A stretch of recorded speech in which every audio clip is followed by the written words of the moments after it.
lights would go, and that was my cue, but some of them have remained.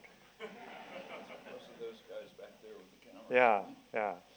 So, Noam Chomsky, thanks for coming along here to Chatham House. We've got just about an hour.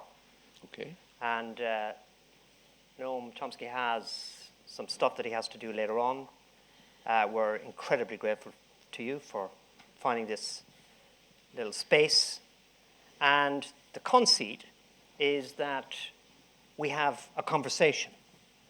Now, I think we should perhaps talk about American foreign policy and not just gossip, though it does allow that. That's what they announced. So we might as well talk about it.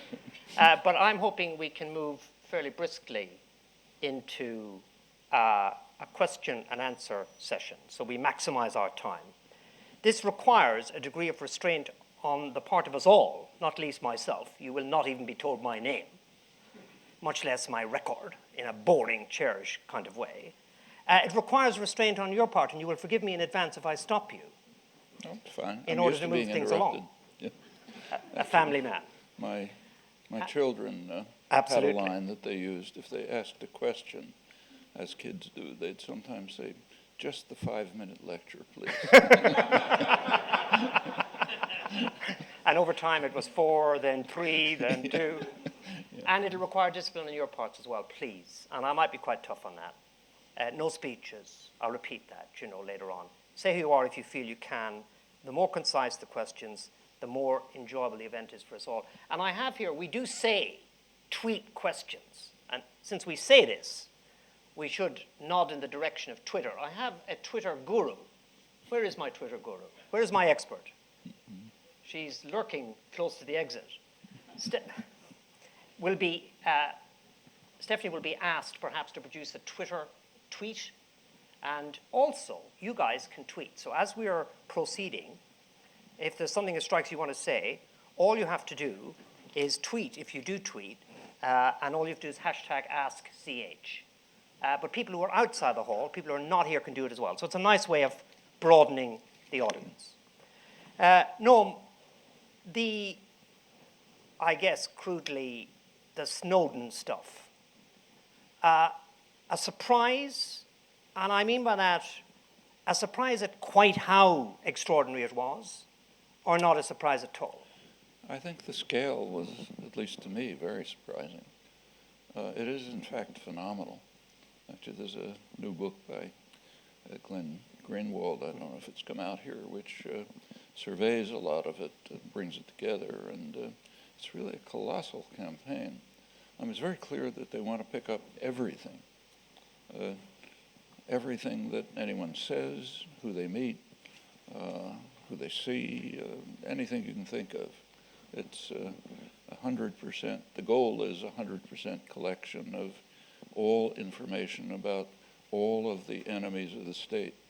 And what this reveals pretty dramatically is something we all ought to know, that for states, one of their main enemies is the domestic population. They have to be kept under control. They're dangerous. And if you look at policy decisions, it's pretty consistent that you have to control this dangerous enemy. This carries it way beyond anything that's been done before. Of course, there's been plenty before. I was, during the 1960s, I was very much involved in resistance activities against the war in Vietnam. And we understood that you can't talk on the telephone. And if there's anything serious, something that would involve particular human beings, let's say a deserter or something, you couldn't even talk in a group of friends, because there's probably a government informer there. So everything had to be done with affinity groups. So this is well understood and goes way back, but nothing like this scale has ever happened. And Britain agrees. As you probably saw, the British government requested the NSA to provide detailed, extensive information on cell phones, social media, other forms of interaction for British citizens who are an enemy of this state. In the United States, it's it's kind of dramatic because of the Fourth Amendment to the Constitution. The Fourth Amendment to the Constitution, part of the Bill of Rights, it guarantees the security of citizens in their persons, homes, papers, and effects, and bars what are called unreasonable search and seizures. There's a reason for that. It has to do with England. The British rulers demanded the right to break into homes, to search them. And there were pretty bitter confrontations right in Boston, where I live. In fact, the citizens organizing to bar the entry of British officers under what were called writs of assistance, that they could just enter wherever they liked. This was one of the things that sparked the American Revolution. And shortly afterwards, when the Bill of Rights was introduced into the Constitution, they made sure to put a barrier against any such practices on the part of the state.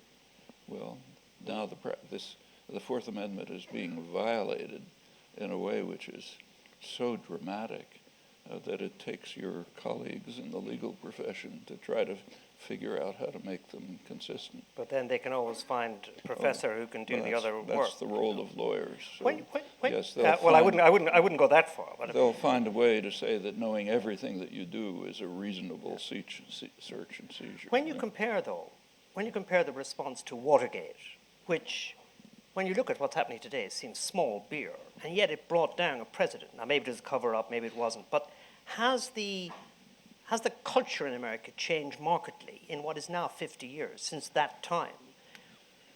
Well, I have to tell you that I was a minority of maybe one in thinking that Watergate was a kind of a tea party. Actually, I was asked to write about Watergate right away by the New York Review, and I agreed, but I said I would write only if I could explain that it didn't amount to anything. In fact, it was pretty striking. The Watergate exposures came out at the very same time as the exposures of COINTELPRO. Same time. COINTELPRO was a massive government criminal operation directed against the population that went through 4 administrations, mainly Kennedy and Johnson and Nixon, started a little earlier. And it targeted virtually all critical thought and action for not only surveillance, but for disruption. It went way beyond the Snowden case. It went as far as literal political assassination. In fact, right at the time of Watergate, there was an exposure of the fact that in 1969, in one of the COINTELPRO operations, this is an FBI operation. FBI is the National Political Police. So they were trying to destroy the black movements, and they really decimated them. Mostly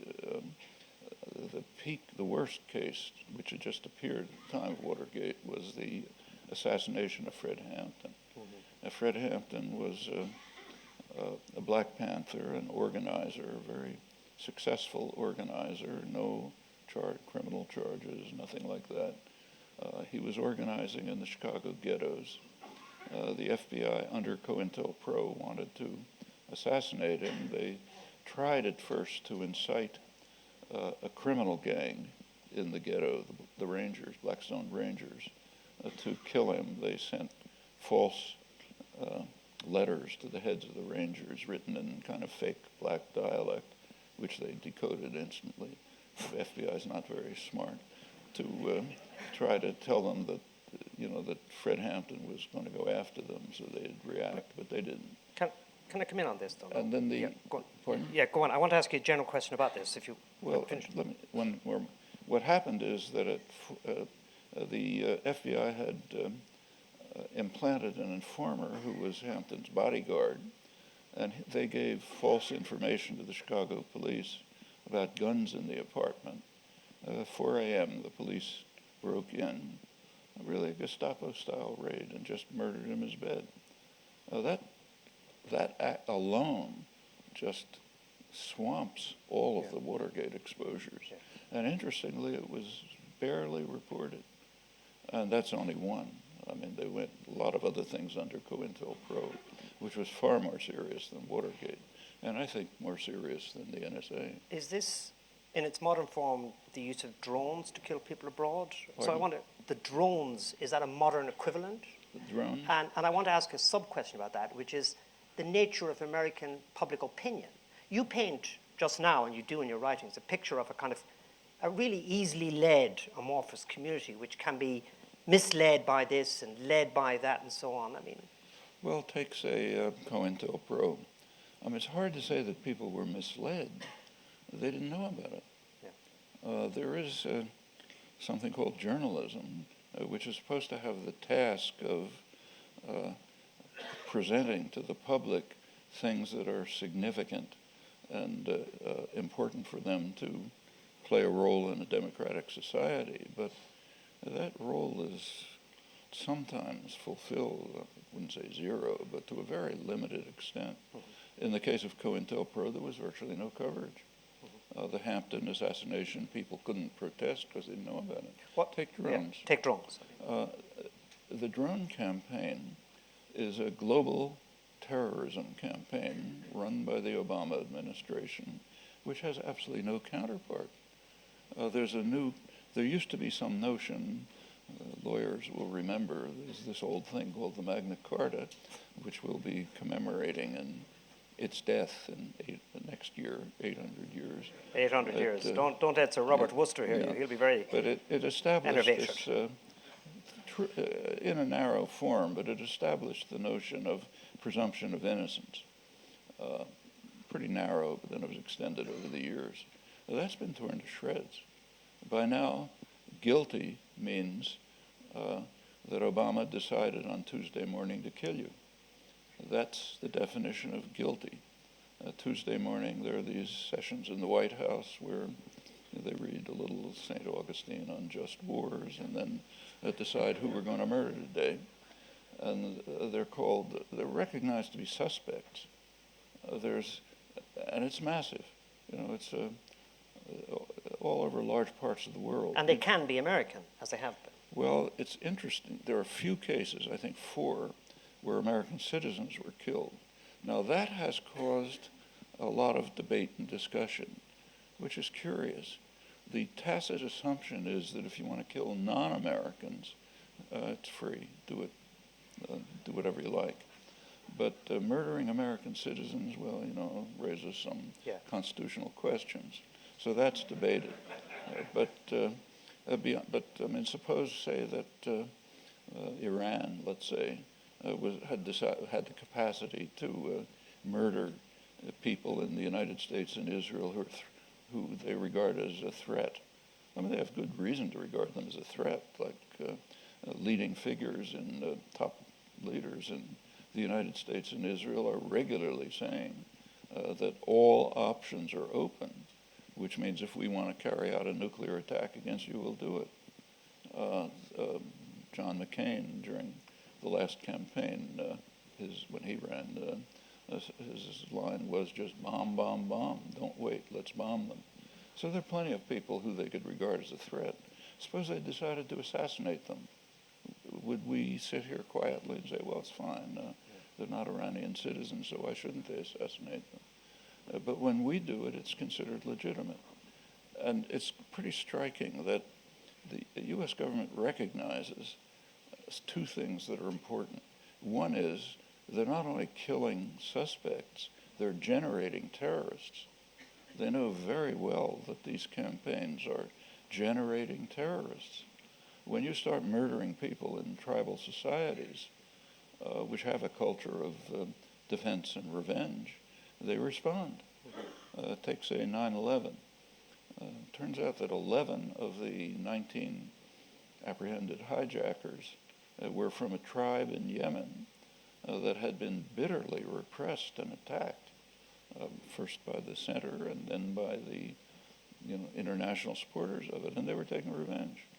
There's a very important book on this by Akbar Ahmed, who's a Pakistani anthropologist, teaches in the United States, who's one of the leading experts on tribal societies.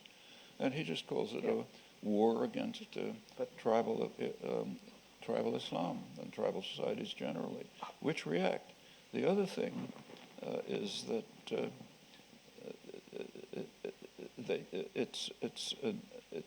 that it is really massive terrorism, large-scale terrorism, and the fact that we accept it is pretty remarkable, and the acceptance is limited.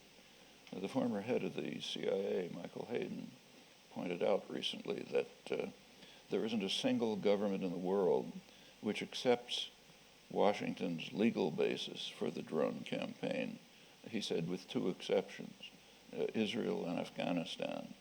And I suspect he's wrong about Afghanistan. That's the support.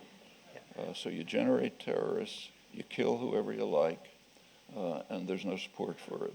But it continues. What about the argument that, yeah, we're going to alienate a few guys, but we take out the leaders, we take out, to use that sort of military image. Yeah. And secondly, you may call it terrorism, but it's our terrorism. The famous Clash of Civilization stuff that was copyrighted in the American think tanks and books about lesser evils and so on.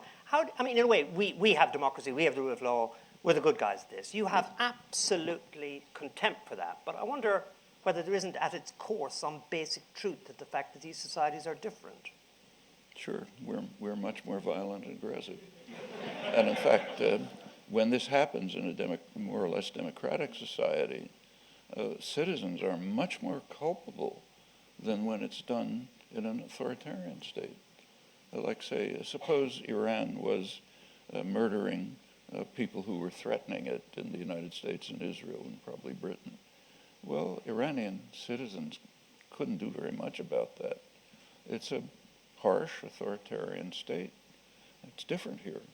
We're pretty free. And if we accept it and tolerate it, that is morally very culpable. You may recall, I hope you've read Orwell's introduction to Animal Farm. As you probably know, it was not published, found 30 years later in his unpublished papers. But it's interesting. In it, he addresses himself to the people of England, free England. And he says, you shouldn't feel too self-righteous about this satirical denunciation of the totalitarian enemy. Because in England, actually I'm quoting now, he said, in England, unpopular ideas can be suppressed without the use of force. And one of the mechanisms that he mentions is a good education. If you've gone to the best schools, LSE and so on. Thank you for that plug. Yeah. A rather ambivalent plug. Then you have instilled into you the understanding that there are certain things it wouldn't do to say. And I think we can add, it wouldn't do to think. That's a significant element in free societies and carries with it severe moral responsibility, much more so than people who suffer in authoritarian or totalitarian states. I think that's something we pay much too little attention to. Does it mean you end up watching, we'll say, something like the Russian taking of the Crimea, what's going on in Syria, possibly people might say China and Tibet? You end up a kind of spectator because you've taken away the power to intervene. Is that a logical position that you go to? Well, take Crimea. It's an interesting case. The Russian takeover of Crimea is undoubtedly a criminal act. It violates the UN Charter. It violates specific treaties in which Russia agreed with others to observe the boundaries of Ukraine. So it's a criminal act. Is it the only such act in the world? For example, how much have you read about a much more severe case, the U.S. takeover of southeastern Cuba 110 years ago? The U.S. took over southeastern Cuba at the point of a gun. In fact, technically, there was a treaty, but under military occupation. You know what that means. There was a treaty in which it's what we call Guantanamo. It includes Cuba's major port. The U.S. has absolutely no claim to it. Whatever one thinks about Crimea, there is a claim. Popular support, history, Khrushchev's handing over of Crimea to Ukraine without even asking the population. A referendum in 1991, which came out with about the same results as the recent one, the major Russian warm water port, naval base. I mean, there's considerations. In the case of the U.S. takeover of southeastern Cuba, there is nothing since Cuban independence in 1959. The Cuban government's been trying to get it back. The U.S., of course, refuses. The only justification is that this severely hampers the economic development of Cuba. For 50 years, the United States has been engaged in a significant war against Cuba. Under Kennedy, it was a large-scale terrorist campaign. We don't talk about it here, but it was a very serious terrorist campaign which continued, crushing embargo, taking over the southeastern Cuba, of course, severely hampers Cuban development. That's the point. But this is much worse than the Russians, though their actions are criminal, have a much stronger case. How much have you read in the press about this? And it's not the only case. I totally take that one, but I met the guy the China guy who is the equivalent of our press guy, Alistair Campbell it used to be. And they used to publish this report about how dreadful America was. All the people who died, who were killed, the rapes, the race killings. And whenever you raised human rights with them, they'd say, with respect, kind of what you've said, you know, America, look at all the violence, look at Rodney King. Is it sort of always an appropriate response? Because it seems to me all that happens is you just say, oh, what Russia does is bad, what China does is bad, but my goodness, look what America does. I mean, it seems to be a kind of dodge of the criticism, is it? I don't see why it's a dodge. We accept that principle uniformly with regard to enemy states. So, for example, if Shirin Ebadi criticizes Iran but doesn't criticize Israel, or if Ai Weiwei criticizes China but doesn't denounce the United States, or Sakharov, Havel, anyone, we admire them for that. That's what they should be doing. They should be concentrating on the crimes of their own countries. And for us, that's even more significant for the reason I mentioned. We can influence these policies. Ai Weiwei can't do much about the policies of China. We admire him for condemning them. We don't want him, nobody wants him to write about the U.S. and British crimes. It's a waste of his time. He should be doing exactly what he's doing. And we have a far greater responsibility to do it because we are responsible for these policies in a way which dissidents in harsh states are not, and we can influence them. But it's pretty striking that we recognize this principle reflexively with regard to enemy states, and we can't see it with regard to ourselves, where it's much more significant. Yeah. If you take, say, that example of critiquing from the inside, Mercer and Walt made a huge splash with a book about the power of the Israeli lobby in the United States. In a way, it resembles what Piketty is doing at the moment with the book on capital. Do these books gain traction in American society? They are published in America, they're talked about in America, or do they disappear? What happens to dissent, strong dissent, within the American political tradition? Well, the Piketty book has been well received, lots of comment on it, mostly by economists in the business press, and it's undoubtedly an important book, no reason why it shouldn't be. Mearsheimer Walt's a little bit different. For one thing, there's two questions, there's a number of questions to ask about the book, I'm sure. The one thing has to do with the quality of their claims. The other is about its reception. Notice that I think it is well received, and I think the reason is it exculpates the U.S. government. It says, look, we're fine, but what can we do? There's this powerful Jewish lobby that's controlling us. So we'd be delighted to be benevolent and, helping people, our natural instincts, but we're trapped by the Jewish lobby. Well, that's a pretty good reason, I think, why it is accepted. Yeah. The second question is about the thesis. I mean, can it really be that a small ethnic lobby controls U.S. policy? I mean, if anybody believes that thesis, there's a tactical suggestion that follows immediately. Put on your tie and jacket, go to the executive offices of Lockheed Martin, General Electric, Goldman Sachs, J.P. Morgan Chase, and explain to them that your interests are being harmed by a little lobby which you can put out of business in 5 minutes. Okay, that's the tactical suggestion that follows. Does anybody pursue it? No, because it's absurd. I mean, the claim, this is actually is an interesting, Mearsheimer and Wald are very good scholars. They're what are called realist IR scholars. According to realist scholarship, states pursue what is called the national interest, which is primarily security. It's an anarchic world, and states try to preserve their own security, well-being of their own populations, and the national interest. There's a lot of questions that are open there. First of all, what is the national interest?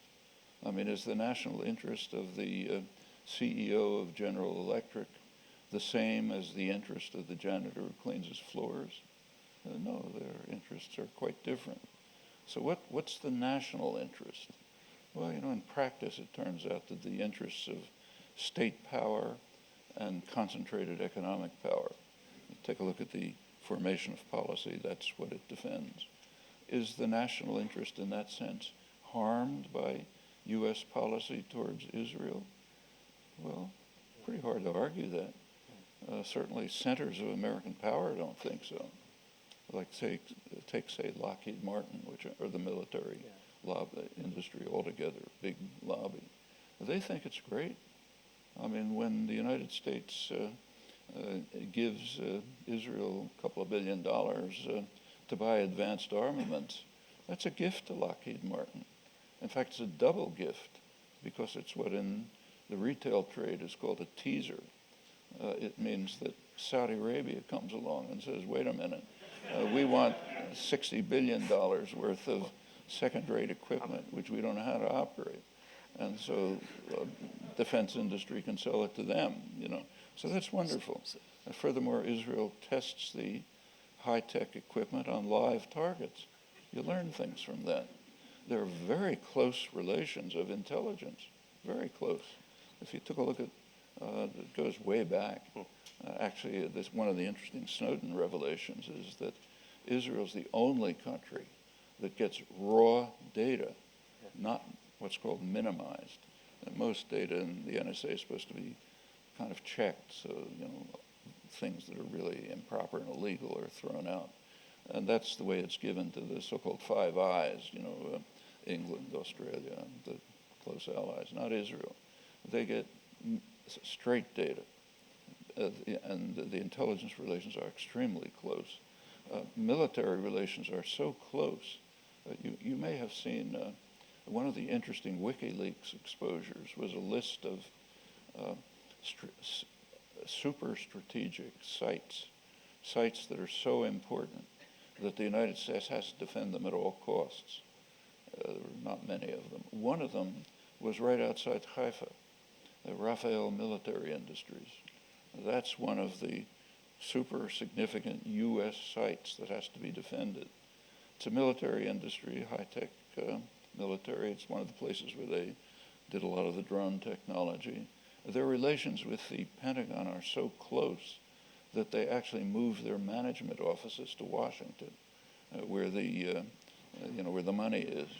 You take a look at, say, U.S. investors, Warren Buffett, Intel. They're investing in Israel all over the place. Buffett recently spent, $1 billion or something to acquire some Israeli company and announced that Israel's the best place for U.S. investors outside the United States. Intel set up their biggest new factory for new generation chips in Israel. I mean, do these people think that their interest is being harmed by this relationship? Can I come in there? Because we're going to have to go to the audience, Yeah. grudgingly, on my part, in a minute. John Kerry rings you up tomorrow. He says, this this two-state thing, it's failed, Norm. I'm fed up with you telling me what to do. I'll do whatever you tell me. And he's only got a minute, the aides are circling. What's next? One state? Well, I'm sorry to be a minority of one again, but I think that the entire discourse on this is highly misleading. The usual discussion, almost universal, on the part of Israeli authorities, Palestinians, international commentators, almost everything, is that there are two options, either two states, or if that's gone, one state. And in fact, a lot of Palestinians support that. They say, okay, let's have Israel, let's give them the keys. They take the whole place over, we'll run a civil rights struggle, kind of an anti-apartheid struggle. That's all pie in the sky. Those are not the two options. There are two options. One is the international consensus on two states. The second option is Israel continues doing exactly what it is doing now with U.S. support. Israel doesn't want to take over the Palestinian population. In fact, what they're doing, it's right before your eyes. They're carrying out settlement and development programs which carve up the West Bank. Gaza is kept as a prison. Carve up the West Bank in a way which integrates into Israel the parts of the West Bank that they want. The pleasant suburbs of Jerusalem and Tel Aviv, the Jordan Valley where they're kicking out Palestinians, the corridors that go through to the east, Mala Adumim in the south, Ariel in the north, break up the region into sort of cantons, and take over the major resources, including water, but leave out the population. It's designed so that they will not, there will be very few Palestinians in the regions that are integrated into Israel, ultimately be annexed to it. So in fact, there won't be what's called the famous demographic problem. Too many Arabs in a Jewish state. It's not going to happen. What will happen, in fact, is that the proportion of Jews in greater Israel will go up when they bring in the settlers, because first of all, there aren't a lot of Palestinians in those areas, and the ones who are there are being kicked out. That's the second option. So if you don't have a two-state solution, this is what's going to happen, as long as the U.S. and Britain support it, of course. Yeah. That's crucial. Yeah. Fantastic. I mean, already a lot of people have caught my eye. And I do deploy a geographic, gendered, youth ageist approach to cues. You have to stand up. This gentleman caught my eye about 2 hours ago. He's been in a camp bed since yesterday.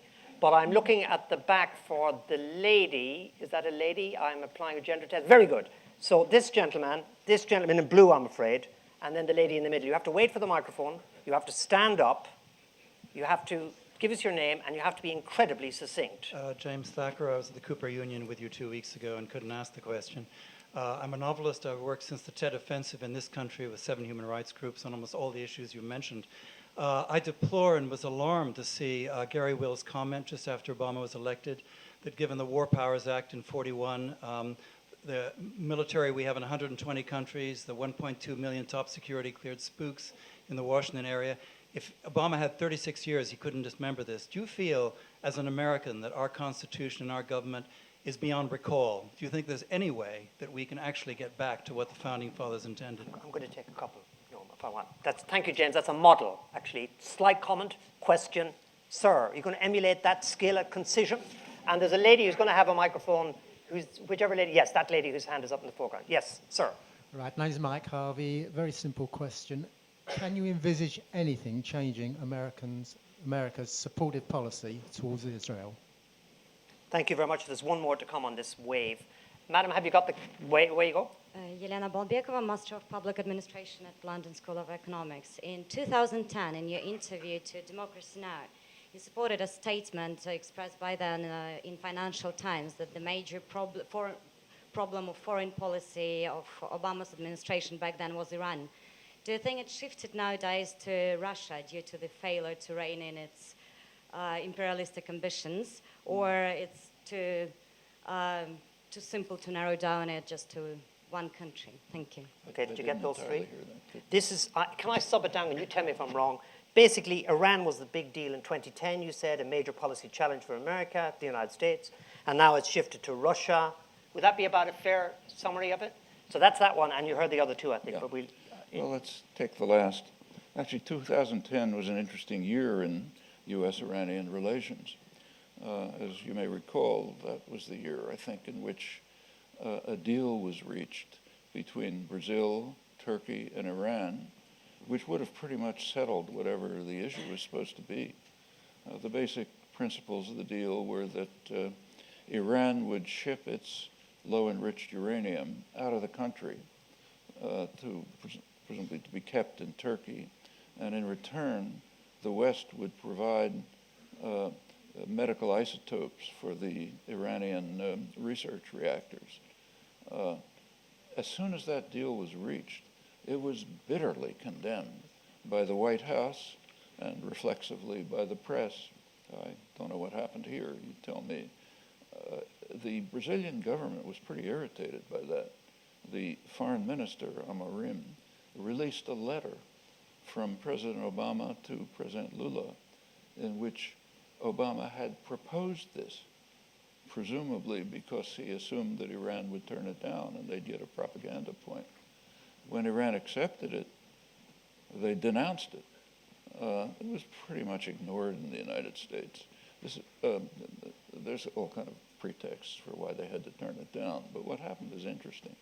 Iran remains, we may ask why Iran is regarded as, the way they put it, the greatest threat to world peace.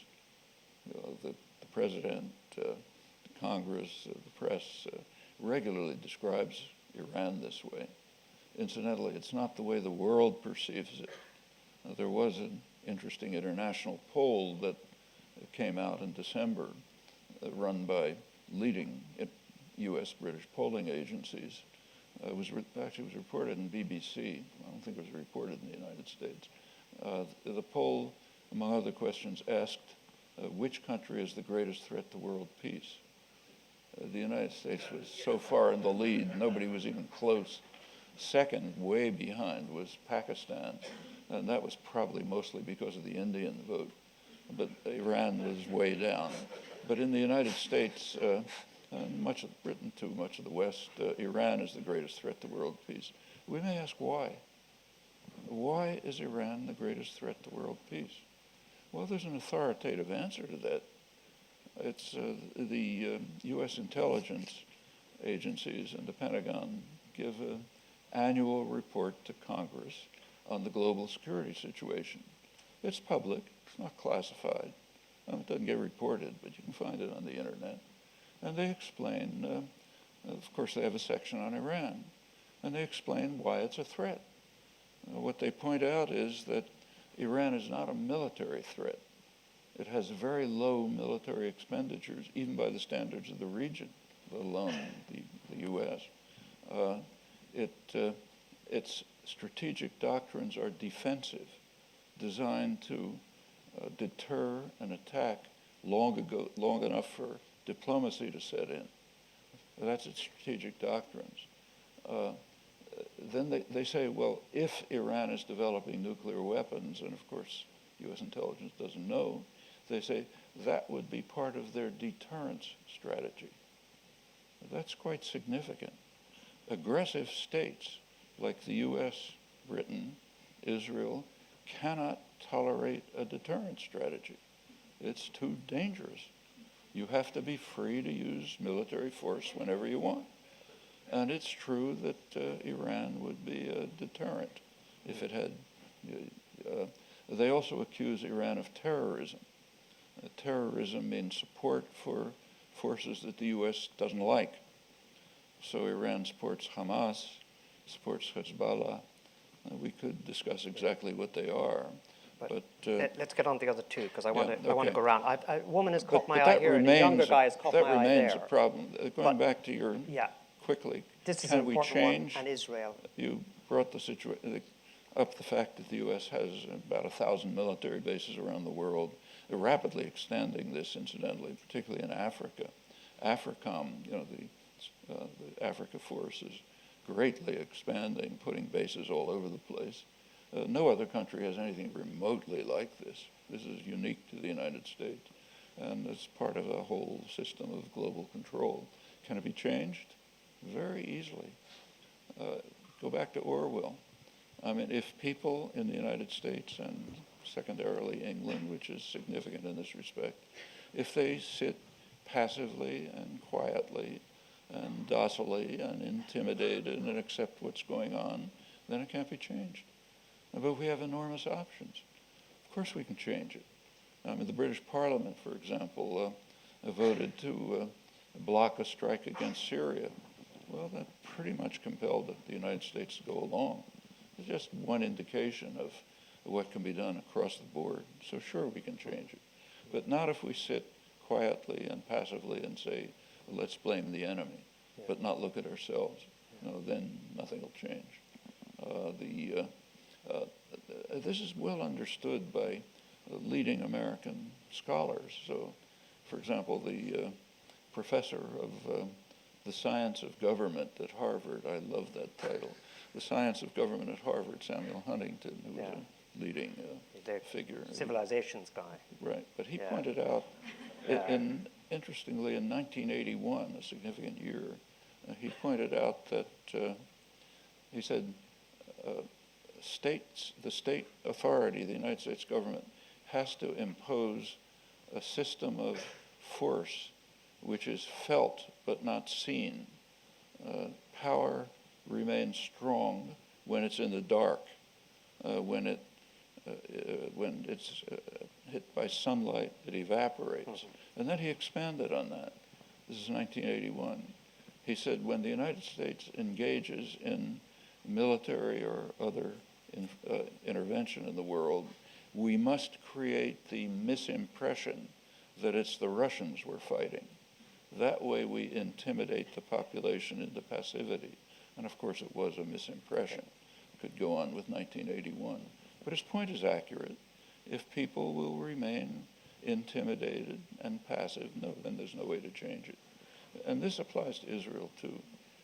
U.S. policies towards Israel are not graven in stone. And in fact, interesting developments are taking place in the United States.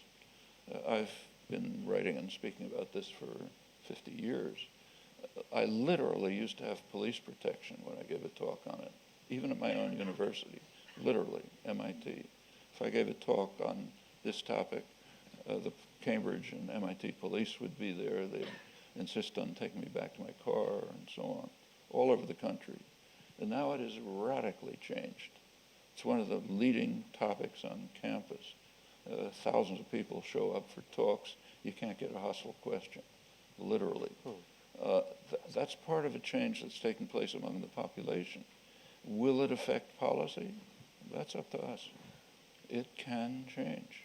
It's by now there's no time to talk about this. I mean, I'm glad to do it if you want, but I think you can easily show that for the last 35 years, the barrier to a diplomatic settlement has been in Washington and its allies. And that continues today, and that can change. Okay, well, I'll pull in there. You may want to come back to it. I'm moving on the aisles. There's a lady, you caught my eye earlier, down there, woman, excuse me, over there somewhere. There's a younger man whose hand was up. There, was it you? Yeah, it's the chap with the hand up now. And Stephanie, are we getting ready for a tweet interlude? Where are we? Where are you gone?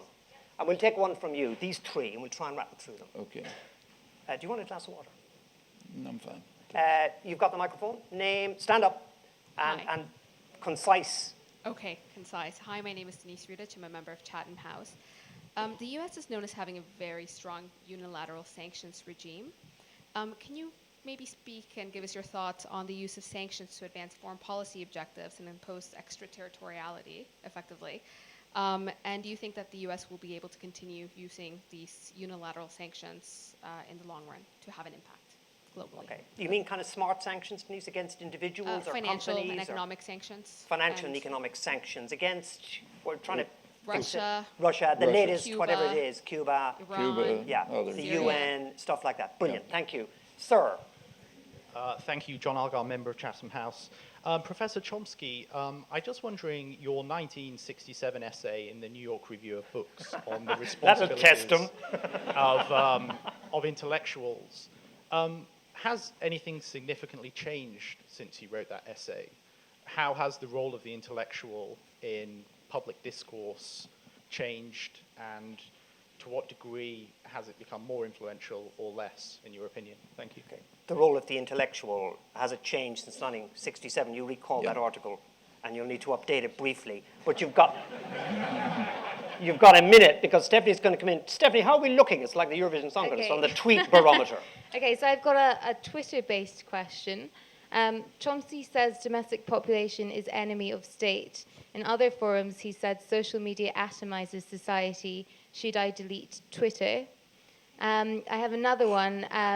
Should Bush and Blair face trial for their conduct of the Iraq War? Okay, thank you. And these are from... I couldn't get those. You have to repeat them to me. I would have difficulty repeating the first. It's sort of, should we abolish social media, Stephanie? Is that more or less it? Basically, yeah. I've subbed these down with great vulgarity. And the other is, should we impeach Blair and Bush? Should there be legal processes to establish retribution, legal retribution for actions? Well, I don't that regard about that as retribution, but just punishment for crimes. Yeah. I mean, the worst crime of the 21st century has been the Bush-Blair invasion of Iraq. Totally without any credible pretext. If you notice, the pretext kept changing every time the facts changed. It's a textbook example of aggression, supreme international crime under international law, differing from other war crimes in that it includes all of the evil that follows. That's the Nuremberg judgment on. And you'll recall perhaps that Robert Jackson, the U.S. prosecutor at Nuremberg, warned the tribunal that, as he put it, we're giving these defendants a poisoned chalice, and if we sip from it, we must be treated the same way, or else the Nuremberg tribunal is a farce, victor's justice. So sure, they should be subjected to international law. Now, in the United States, that can't happen, because the United States uniquely is self-immunized against law. When the United States supported the International Court of Justice and practically initiated it in 1946, they added a proviso that the U.S. cannot be charged with violation of international treaties. They meant specifically the UN Charter, which bans the use of force, or the OAS Charter. That's been accepted by the courts. In fact, if you look at the record, just about, the U.S. rarely ratifies any international agreements, but when it does, there's almost invariably a reservation which says what's called non-self-executing. Technically, that means it doesn't apply to us unless there's specific legislation. And that's accepted by the courts. Like, for example, when Yugoslavia brought up charges against NATO, the U.S. Appealed to the court and said, we can't be charged. And the reason was that they had mentioned the word genocide. And when the U.S. signed the Genocide Convention, ratified it 40 years later, there was a reservation saying inapplicable to the United States. So this is across the board.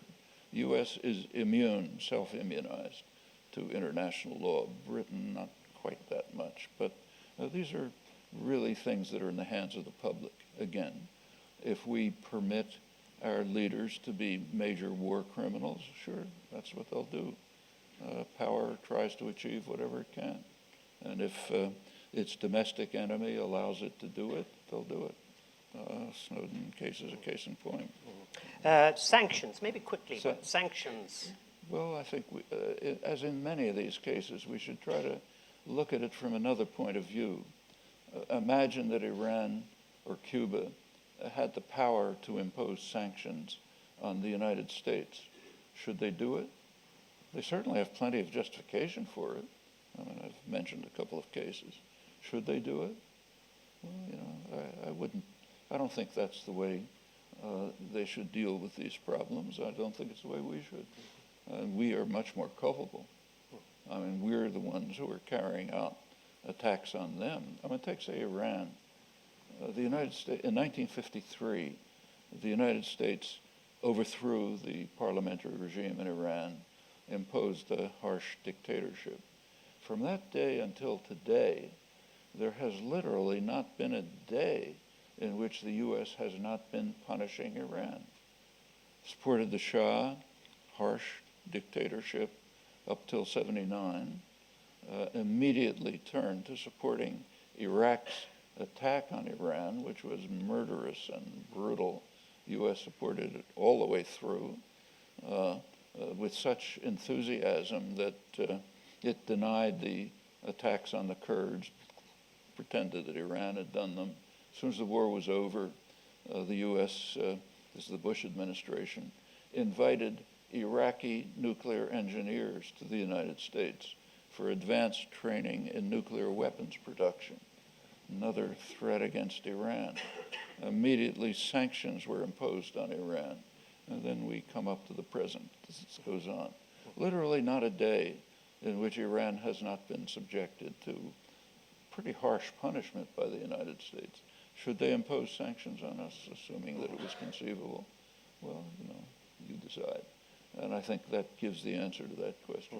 Yeah. John's was about the intellectual, 1967. I mean, well, intellectuals is an interesting concept. I don't want to go on for too long, but the word intellectual in Western languages, in the current sense, it really comes pretty much from the Dreyfus trial. Before that, I mean, there were people, intellectuals, but it wasn't a category of dissidents. At the Dreyfus trial, you had dissident intellectuals, Emile Zola, the Dreyfusards, and so on. But take a close look. They were a small minority, and they were persecuted.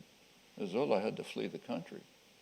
The mainstream intellectuals, the immortals of the Académie Française and so on, they strongly supported the state and condemned the Dreyfusards for daring to criticize the majesty of the army and the state and so on. That's typical. There's very rarely an exception to that through history. Way back to periods, you take, say, the Bible. There were people in the Bible who were pretty much what we call intellectuals, people who condemned the king for criminal acts, gave geopolitical analysis, charging them with threatening the population, calling for mercy for widows and orphans and so on. And we call them prophets. They had nothing, that's just a bad translation of an obscure Hebrew word. They were what we would call dissident intellectuals. How were they treated? They were imprisoned. They were driven into the desert and persecuted and denounced. There were intellectuals who were honored, the flatterers at the court. Hundreds of years later, they were called false prophets, not at the time. That continues right to the present. The term dissident in the United States and England refers specifically to critical intellectuals in enemy states, right? We don't call critical intellectuals in our client states dissidents, even though they're treated much more harshly than they were in Eastern Europe. So, for example, right after the fall of the Berlin Wall, the High Command of the Salvadoran government's U.S. client, close contact with the U.S. Embassy, ordered a brigade, the Atacadal Brigade, to invade the university and murder 6 leading Jesuit intellectuals, one among leading Latin American intellectuals, happened to be Jesuit priests. They did. They blew their brains out. Do we call them dissidents? Does anybody even know about it? I mean, can you mention their names? I mean, just imagine that this had happened in Czechoslovakia or something. I mean, probably had a nuclear war. But it happened in U.S. domain, so it just didn't happen. And this, I can go on with this, but if you take a look generally, the people who we call intellectuals, people with funny category, but people who are sufficiently privileged and have sufficient resources so that they can speak about, articulate articulately about issues of public significance, roughly when intellectuals are. Overwhelmingly, they're supportive of power, state and private power, absolutely overwhelming. There's usually, in every country, some fringe of critical intellectuals. If they're in enemy states, we honor them. If they're in our own client states, we blow their brains out and forget about it. But that's pretty much the way it's been through history. Okay. There's a few exceptions, few and very interesting ones. Right, which we can think about later, but I'm determined to get another round in. Can we Okay. stay another 5 minutes? Do you mind? Sure. I've got four, sorry, I've got four. I've got this gentleman here, I've got this lady here, I've got the gentleman, yes, whose hand, put it up higher so I know it's you, not you, sadly. You, yes, you, put your hand up, yeah, you, yeah. And then this lady here. But these have to be ridiculously succinct, almost to the point of merely your name. Yeah. Sir. Ronan Tynan, it's just on the question of human rights. I agree with you, the United Kingdom played a major role in stopping the kind of intervention in Syria which would have been wrong. But unfortunately, some people seem to think the problem was solved. An egregious human rights violation of Assad's barrel bombing campaign. I mean, it's grotesque what's happening. And the root of the problem, I put it to you, and it's where the elite universities in particular have been a disgrace, is the issue of human rights, as you outlined as usual in very eloquent terms. The egregious nature, certainly Right. against the Yeah. spirit of the US Constitution. What I'm really saying is the United Thanks, States has Ronan. given dictators plenty of opportunity to continue campaigns of brutality against their own people. And surely, for people who are interested in progressive That's- causes, That's called a leading question. Yeah, thank you very much. in Well, the law. I think you get the Ronan, point. We you don't got- spend enough I didn't time thinking about understand. human rights. I think it's a statement, we can come back to it, about Yeah. human rights and the success of the change. The United States, by No, microphone. This is a disaster for the chairman. No, I apologise. I do apologise. No, it's a I will disaster, a in co-national, about 8 a words, Mr. co-national. Chairman, in 8 words. Because the United States has chosen a pattern of the war on terror that violates everything the United States Constitution is supposed to stand for, it has given comfort to dictators Right. everywhere to violate Excellent. human rights. And we see that the results everywhere. And really, Thank you. Thank So you. the That is United laughter States- of appreciation. It's Comes a if- no. It's a comment. You can take it. I want to get this The lady in. United States You- has given support for dictators to violate human rights Yeah. by the war on terror. Yeah. Oh, yeah. that's exactly Yeah. correct. It's a statement. It's a statement. I God, Ronan, that agree. was hard. That was hard work. Over to this lady who will now be succinct. Hi, I'm Sue Nayoon Farnborough. I'm a member of Chatham House. Quick question regarding recent Japan's move towards the rather right-wing the political. Well, they are clearly manifesting their view, and particularly in the wake of their attempt to amend their Pacific Constitution. Meanwhile, they're refusing to acknowledge their military past regarding their neighboring country. Right, so the question is- So what's your view on that? Is this And about then Article that's, 9? Article 9. yes, and also the Obama's now seems to be backing up. Okay, so That's, you got that one. And this woman here, and then there's a chap. It's you. Yeah, have you got a microphone? Yeah. Where you go? Name. Hi there, I'm Polly. I'm a reporter for RT in London. And I RTE, wanted- Irish? RT, no, Russia Today Oh, television. Christ, okay. And I wanted to ask how you see the we get it a lot actually. So. I know. I was just after the performance. I was.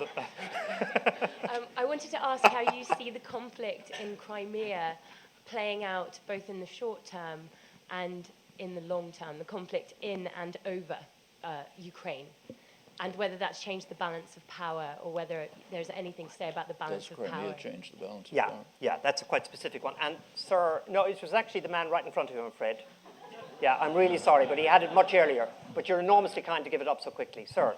Koji Yamamoto at King's College London. Just your comment on 2 risks, I think, which have been underlying throughout the talk. One is the supporter of repressive government, in a way, jumping on your bandwagon and joining your criticism of the United States. How do we prevent that? The other one is a discount of you as someone of more of an idealist rather than realist. How do you think we can prevent these risks, in addition to our individual conscience, or our aspiration to follow your inspirational example, So this is a question of how Okay. do we go through or disseminate your view in addition to individual enlightenment. Right. Okay, thank you. Two questions, not I one. didn't- Well, let's take the first one we did actually about China and so on.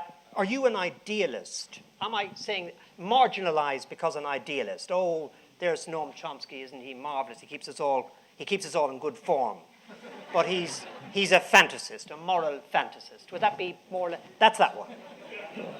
Would you say the same about Ai Weiwei, Shirin Ebadi, Václav Havel, Martin Luther King, people who've tried in their own countries to move towards greater freedom and justice? Yeah, they're idealists. I mean, they're trying to achieve something that's appropriate, and in other states we honor them for it, not in our own, of course. And it's the same. Ai Weiwei is not honored in China, only in the United States, and that's natural and understandable, and it shouldn't happen, but we should be aware of it. But I don't. We should apply. I mean, we simply have to apply to ourselves the standards we apply to others. Yeah. That's a pretty elementary moral principle. Yeah. Pretty hard, easy to say, hard to live up to, but very valuable. Yeah. Polly, I think it was the strategic balance. Crimea changing the strategic balance. Balance. Question mark. Not in any significant way. I mean, Crimea was in the Russians. Look, it was part of the Soviet Union. In 1954, without asking the population, Khrushchev, who was Ukrainian, handed it over to Ukraine. Every reason to believe that the population didn't want this. As I said, there had been a referendum in 1991, which came out pretty much the same as the recent one. They didn't want to be part of the Ukraine, but they were just handed over for Russian state reasons. And Russia has its major naval base, warm water naval base in Sevastopol. Generally it's been part of the Russian, kind of the general Russian system. The takeover of Crimea by force, as I mentioned, is a criminal act, one of many. I mentioned one worse one, but there are plenty of others. And yes, we should not be in favor of criminal acts. But in terms of the strategic balance, it amounts to essentially nothing. If you take a look, the United States has what are called red lines, lines you can't cross. If you cross those, there's a threat of war. Just take a look at where those red lines are.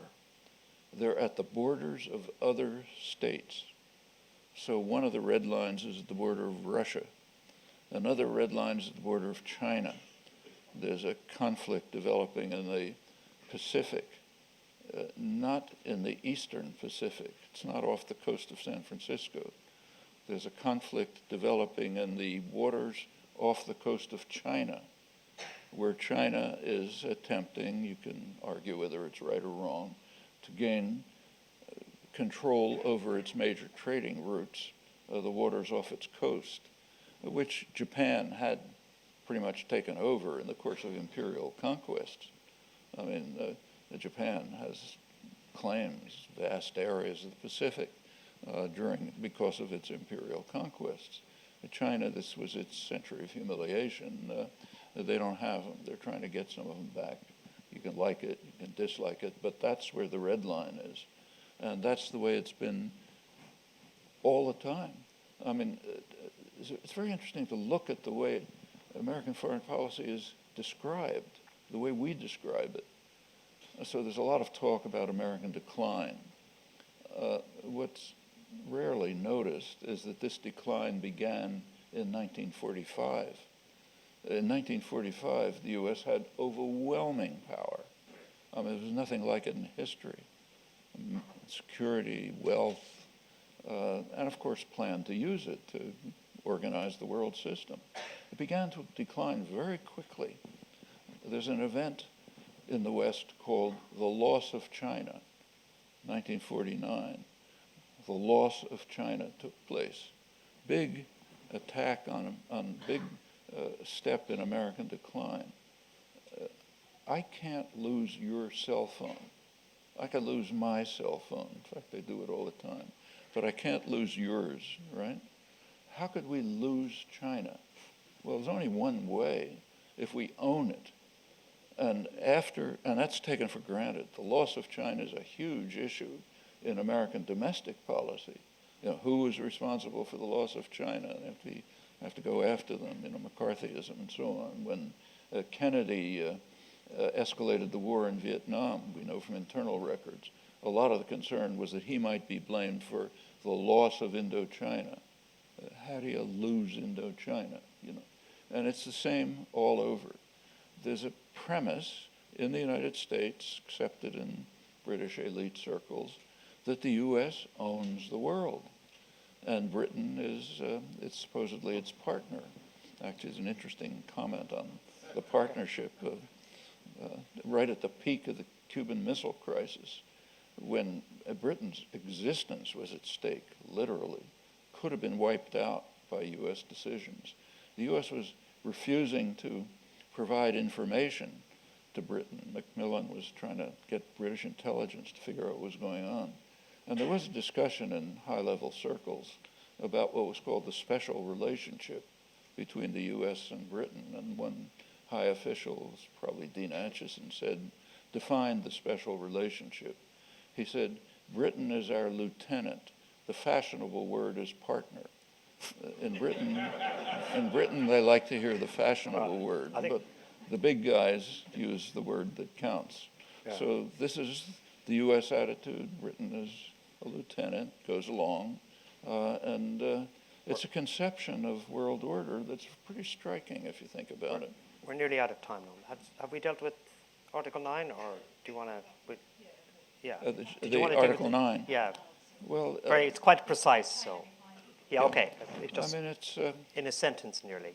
Japan now happens to be in the hands of a very kind of an ultra-nationalist government, prime minister, who is clearly trying to whittle away at Article 9. In fact, the pacifist article in the Constitution.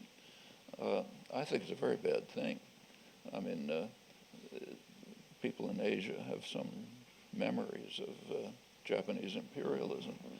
There's also, for a long time in Japan, there's been kind of an underplaying of Japanese crimes in Asia. So the Yanaga was one historian, dissident historian, who fought hard to try to get the Japanese textbooks to at least include the facts. And there was some progress. Now it's going back again, like denying the Nanjing massacre, things like that. This incidentally was abetted by the United States. After the war, the United States simply took over Japan. There was supposed to be a Far Eastern Commission of all the countries that were involved in the war, but they were all kicked out. The U.S. ran it unilaterally. There was a peace treaty with Japan, San Francisco Peace Treaty, 1951. The peace treaty charged Japan with crimes. Take a look at it. The crimes began on December 7th, 1941. There were 10 years of horrendous crimes before that, but they didn't count because they were crimes against Asians, what George Orwell called unpeople. December 7th, 1941 was different. That was against people. The structure of the peace treaty was so outrageous that independent Asian countries simply refused to attend. Like India wouldn't attend. Ceylon attended because it was a British colony. Philippines attended, they had to. But any independent Asians refused. Well, okay, that sets the basis. In fact, this famous reverse course in Japan in 1947, the U.S. essentially restored the traditional order and undermined the democratic elements in society. And that lays the basis in which Japan has been able to maintain these policies. And I think it's a pretty bad thing. It doesn't mean we should, praise China for what it's doing. A lot of what it's doing is, I think, pretty outrageous, like with regard to Vietnam, but that's a different question. But as far as Japan's backing off on its pacifist constitution, I think that's extremely dangerous. I think we're We're nearly there. We're nearly there. There's a question that occurs to me, might be even an unfair one. But sometimes when you listen to you here, you get the impression you began life fully formed with the clarity of vision. I mean, it's amazing, and a consistency. And I want to ask you, you don't have to answer, Fifth Amendment, but do you think you've ever been wrong about an issue? You know, no, they're laughing. They're laughing nervously. It is not. Oh, a lot of times. It is not a coy route into No, I subversion. understand. No, plenty of times. I can think of case after case. I mean, take the worst crime of the post-war era, post-World War era. I mean, the worst crime was the U.S. attack on Indochina. A really horrendous crime. It destroyed 3 countries. They may never recover. Millions of people killed, vast devastation, chemical warfare to destroy crops, every atrocity you can think of. The time to have become opposed to that was 1950. I didn't. I didn't do anything in the 1950s. It was pretty clear what was going on. It wasn't until the early 60s when Kennedy sharply escalated the war that I started trying to talk a little bit about it, and not enough. And that was a bad mistake. And there are plenty of others like it. Yeah, okay. Look, there's people waiting for him. I'm, at this point, I want to just plug Chatham House. It's a fantastic venue. There are lots of events. I don't know any of them. But go on the website. You'll see them. There looks to be a camera down there, which means if you want to watch this and catch sight of yourself when they're looking for questions, but more to the point, revisit it. It'll be, I presume, on a web. Will it be on a web or the web? So you'll be able to see it again. Thank you for being a very disciplined audience. Ronan, I am sorry about giving you a hard time over that question. It's my, but it was a statement which Norm agreed with, so I think he answered every single one of them. It's a prodigious display, and it's also, if I may say so, a very entertaining one.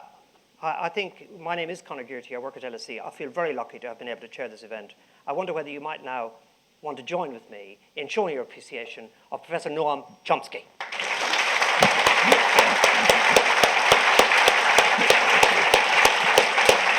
Thanks very much. Well done. Well done.